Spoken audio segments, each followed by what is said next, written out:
नमस्कार, मैं श्रीमती शोभा Maheshwar, assistant professor HOD इन home science, शासकीय माता शबरी नवीन गर्ल्स PG कॉलेज बिलासपुर से हूँ।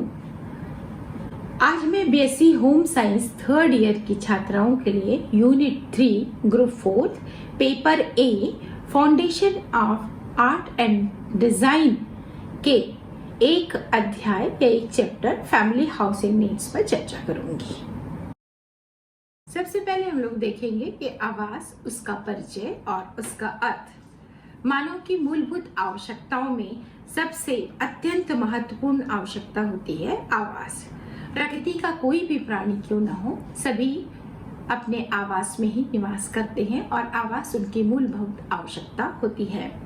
अंग्रेजी में एक कहावत है, ईस्ट और west home is the best. चाहे पूरब हो चाहे पश्चिम हो, हमारा जो घर है वो सबसे श्रेष्ठ होता है। प्राचीन समय में मकान बनवाना व्यक्तिगत समस्या हुआ करती थी, क्योंकि जॉइंट फैमिली हुआ करती थी और सारे लोग एक साथ उस मकान में रहते थे। आज के बदलते परिवेश में बहुत सारी स्कीम्स, गृह निर्माण संबंधी जो यूनिट्स चल रही हैं, जिसके तहत लोगों को मकान बनवाने के लिए बहुत सारी फैसिलिटीज दी जाती हैं, जिसके आधार पर लोग आसानी से आज मकान बना लेते हैं। और उनका मुख्य उद्देश्य होता है, और मकान वो इस प्रकार बनाते हैं जिसमें कि परिवार के सभी सदस्यों का शारीरिक, मानसिक, संवेगात्मक, भावनात्मक विकास हो और साथ ही उन्हें हर एक समस्याओं से, चाहे गर्मी हो, बारिश हो, एंटी सोशल एलिमेंट्स हो, चाहे जानवर हो, हमारे घर में हमको सुरक्षा मिलती है। तत्पश्चात मैं आपको आवास का अर्थ बताऊंगी। आवास की डेफिनेशन देते हुए ऑक्सफोर्ड डिक्शनरी ने कहा कि वह भवन संरचना जिसमें निवास किया जाए उसे हम आवास कहते हैं।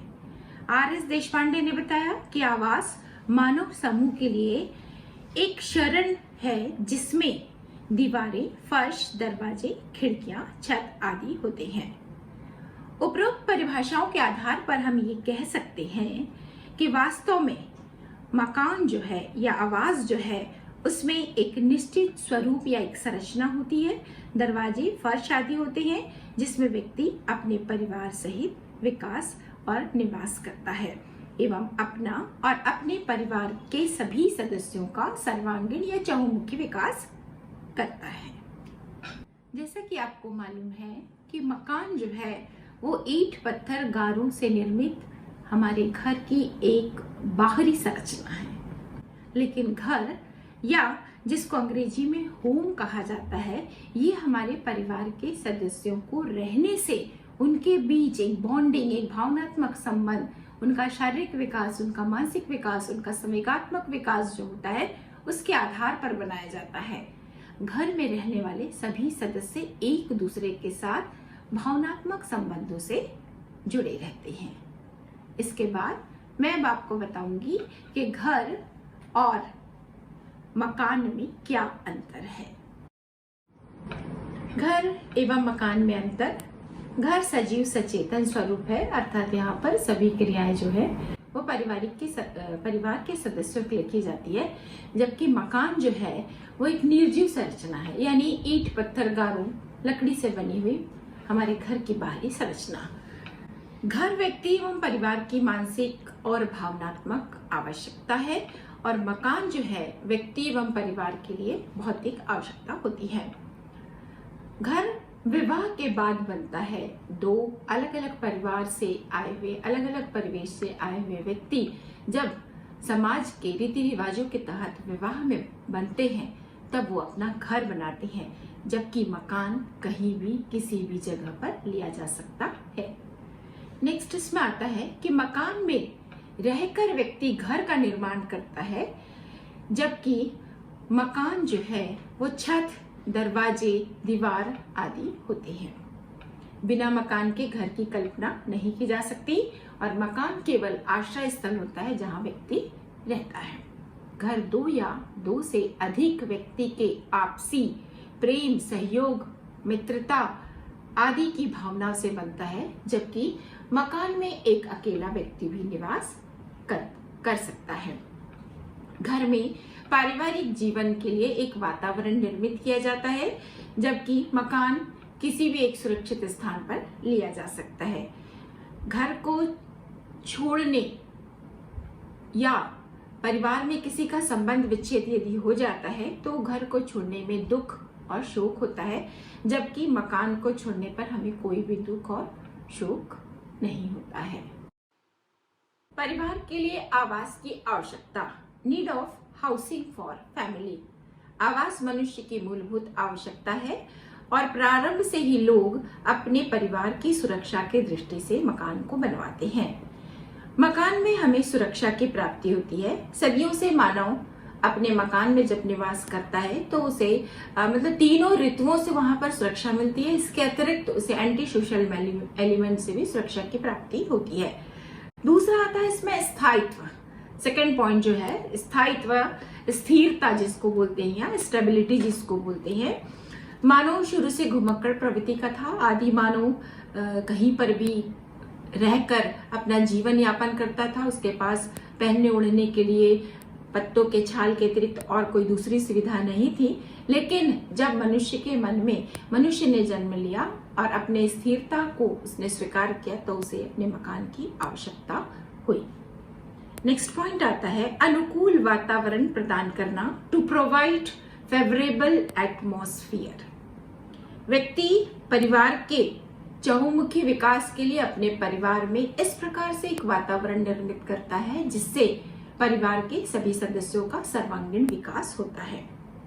क्रियाशीलता, आवास में व्यक्ति के जब हम रहते हैं आवास में तो व्यक्ति को क्रियाशीलता करने के लिए, एक्टिव होने के लिए एक उपयुक्त वातावरण प्राप्त होता है, जैसे भोजन पकाना, घर की साफ सफाई करना, बच्चों की देखभाल करना, और व्यक्ति घर में विश्राम करता है, चैन की नींद सोता है और जिससे कि आगे अपने परिवार को आगे बढ़ाता है, अर्थात संतान उत्पत्ति करता है, जिससे कि घर में रहकर या आवास में रहकर हम अपनी क्रियाशीलता को बढ़ाते हैं। नेक्स्ट पॉइंट आता है सामाजिक प्रतिष्ठा जिसको बोलते हैं सोशल प्रेस्टीज। स्वयं के या निजी आवास में जब हम रहते हैं तो हमको एक सामाजिक प्रतिष्ठा मिलती है। सामान्य तौर पर हम ये भी कहते हैं कि देखो उसका घर कितना बड़ा है और उसके समाज में एक स्थान है और उसका घर कितना सुंदर है। जिसके पास जितना अधिक आर्थिक संसाधन होगा उसके आधार पर वो अपने सामाजिक प्रतिष्ठा के तहत अपने घर को बनाता है। नेक्स्ट पॉइंट आता है अभिव्यक्ति।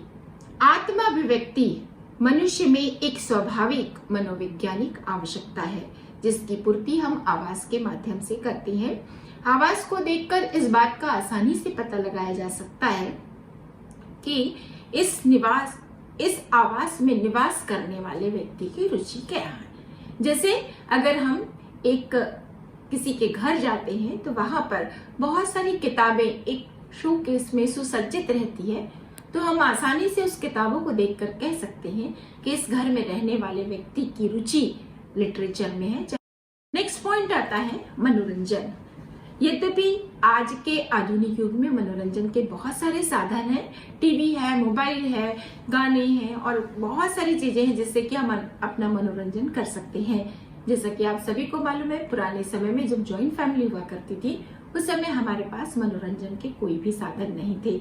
हमारे घर के जो बच्चे हुआ करते थे उन्हें दादा दादियों के माध्यम से जो कहानी कविताएं सिखाई जाती थी। जैसे ही कोई मेहमान आता था तुरंत हम उन्हें कहते थे कि बेटा खड़े होके वो पोएम सुनाओ, कहानी सुनाओ, कविता सुनाओ, और बच्चा तुरंत अपनी तोतली भाषा में कहानी कविता सुनाने लगता था।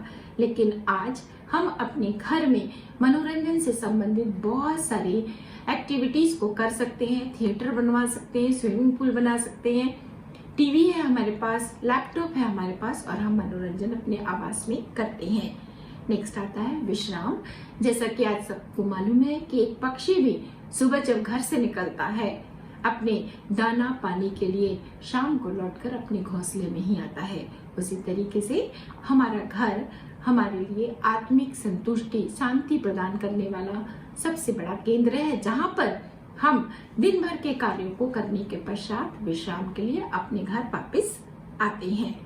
अपने घर में वह मनपसंद इच्छानुसार हमारा एक रूम होता है जहाँ पर हम दिन भर की थकान उतारते हैं और शांतिपूर्वक सोकर दूसरे दिन स्फूर्ति के साथ अपने कार्य पर लग जाते हैं। नेक्स्ट पॉइंट आता है सामाजिक गुणों का विकास। सामाजिक गुणों का विकास अर्थात प्रेम, दया, त्याग, करुणा, सौहार्द, सहयोग, विनम्रता आदि हम आवास के माध्यम से ही सीखते हैं। घर में बालक अपने माता पिता से ही इन सारे गुणों को सीखता है और अपने जीवन में इस चीज को अपनाता है, जिसको हम कह सकते हैं ये हमारा कल्चर है जो घर के माध्यम से हमारे बच्चों को एक पीढ़ी से दूसरी पीढ़ी तक हस्तांतरित होता है। नेक्स्ट पॉइंट आता है संग्रह। वस्तुओं का संग्रह करना मानव का स्वाभाविक एक कहना चाहिए आदत होती है, स्वाभाविक आदत होती है।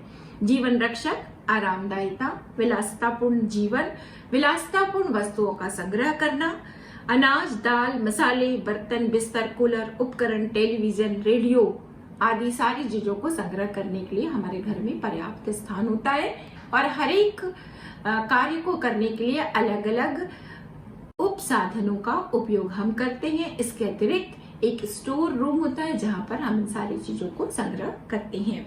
नेक्स्ट आता है सांस्कृतिक सुरक्षा। प्रत्येक जाति में अपनी एक सांस्कृतिक मान्यताएं, परंपराएं, मूल्य एवं अभिवृत्तियां होती हैं और इनकी सुरक्षा का विकास हम अपने आवास के माध्यम से करते हैं। परिवार इन मूल्यों, परंपराओं, मान्यताओं, धरोहर को सहेज कर, संभाल कर एक पीढ़ी से दूसरी पीढ़ी तक हस्तांतरित करता है। घर में संस्कार पुष्पित, पल्लवित होते हैं जिसके आधार पर हम अपनी सांस्कृतिक सुरक्षा को प्राप्त करते हैं। इसके बाद हम नेक्स्ट पॉइंट से की चर्चा करेंगे कि गृह निर्माण के उद्देश्य क्या है। आपको मालूम है कोई भी हम कार्य करते हैं तो कुछ उद्देश्य बनाकर यदि हम कार्य करते हैं तो वो कार्य में हमें जरूर सफलता मिलती है। इसमें मैं सबसे पहले आपको उस पॉइंट पे चर्चा करूंगी कि आवास से हमें सुरक्षा मिलती है। मैंने पहले भी बताया कि जो आवास हम बनाते हैं या मकान जो घर बनाते हैं हम, उसमें हम सभी प्रकार से सुरक्षा का अनुभव करते हैं। दूसरा आता है इसमें आवास में सामाजिक, मानसिक, शारीरिक, भावनात्मक, संवेगात्मक, ज्ञान और खेल का विकास होता है। जैसा कि आपको मैंने पहले भी बताया कि हम हमारे घर में रहकर अपने परिवार के सभी सदस्यों का चहुमुखी विकास करते हैं, जिसमें कि ये सारी चीजें कवर हो जाती हैं। निजी आवास, खुद का मकान हर एक व्यक्ति का एक सपना होता है कि वो मकान बनाए, अपने परिवार के सदस्यों को सभी सुरक्षा प्रदान करे, अपने परिवार के सदस्यों के लिए सभी क्रियात्मक क्षेत्रों का निर्माण करे और ये सब जब कंप्लीट होता है तो व्यक्ति को आत्मिक संतुष्टि की प्राप्ति होती है। आवास में हमें एकांतता, गोपनीयता भी मिलती है।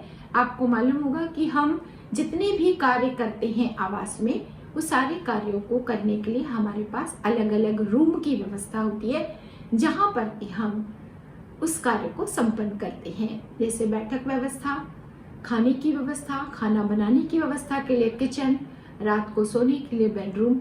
तो आपके हर एक कार्य को करने के लिए मकान में एकांतता और गोपनीयता का समावेश होता है। आवश्यकता की जितनी भी वस्तुएं होती हैं मकान में, हम एक स्टोर रूम बनाते हैं, घर में एक स्टोर रूम बनाते हैं जहां पर कि अपनी आवश्यकता के अतिरिक्त जो सामान लेकर आते हैं उसे संग्रहित किया जाता है और मकान वो उपयुक्त स्थान है जहां पर कि हम एक स्टोर रूम को निर्मित करते हैं। व्यक्ति अपने बच्चों और परिवार के साथ अपने पूरे जीवन को सुखपूर्वक व्यतीत करे, उसका विकास का कार्य गतिशील हो, इसके लिए मकान बनाया जाता है।